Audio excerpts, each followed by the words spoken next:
minutes.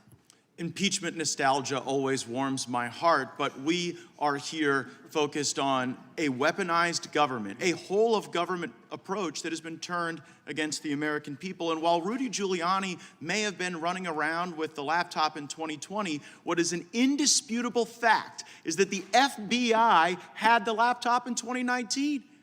And it appears that the last round of questioning misses the boat, that it's true. The information is authentic. The pictures, the videos, the emails, there hasn't been a single allegation that there is a single doctored email. Unlike what we saw before the FISA courts, where the FBI itself was doctoring emails to try to smear President Trump. But I have to get to a question I'm amazed hasn't been asked of the two of you.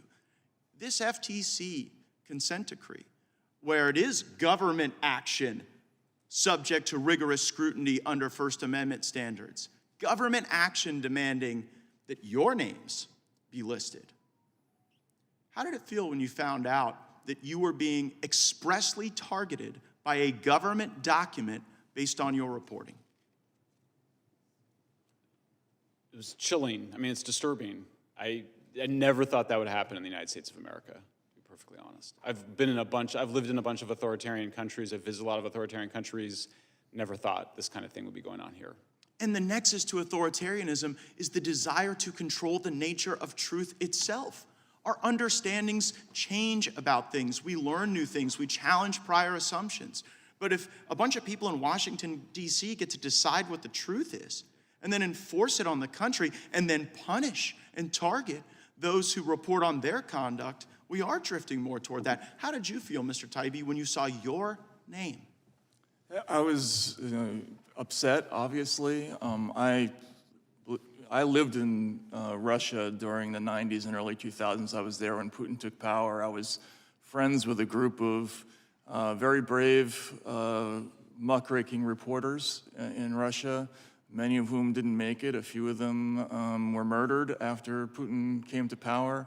So I've always been conscious of how the risks that other reporters take in other countries are incredibly severe, and that's one of the reasons why I'm motivated to protect the First Amendment, because our country has the best protections for reporters in the world.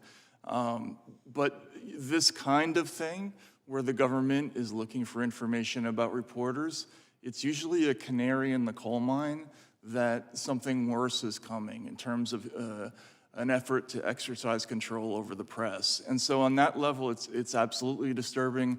Also, the Aspen Institute report that we published today, talked about today in the Twitter Files thread, one of their recommendations was that the FTC be empowered to have unlimited power to search all data of private companies so that they could more freely and more accurately search the speech of ordinary citizens. So as we're trying to put downward pressure on the government's expanding authority to be able to engage in what we see mostly from dictatorships, what you're reporting and what you're observing is that actually they view this as a growth industry, the information business, right? This yes. Censorship industrial complex is a growth industry to the government. I think the key thing also, yes, and the thing to understand is that NSF...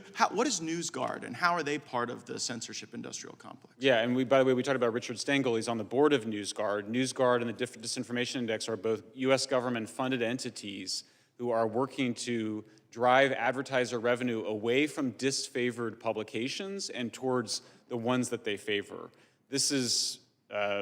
Now, you know, what I'm used to in this town is government officials pick their favorite outlets and they give them the best scoops and they give them the best stories. And there's a fusion of media and government that has long made me uncomfortable. But what you're describing now is literally the directing of revenue to certain media companies over other media companies designed and implemented with U.S. government funding and support.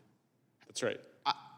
That is an astonishing, if we do not take a look at NewsGuard, we have failed. And you talk about the brave reporting that occurs and what it subjects you to. I would suggest there's also political bravery that I have observed. While we've only heard from Democrats on this panel attacking you, discrediting you, a lot like they've tried to attack and discredit FBI whistleblowers who are truth tellers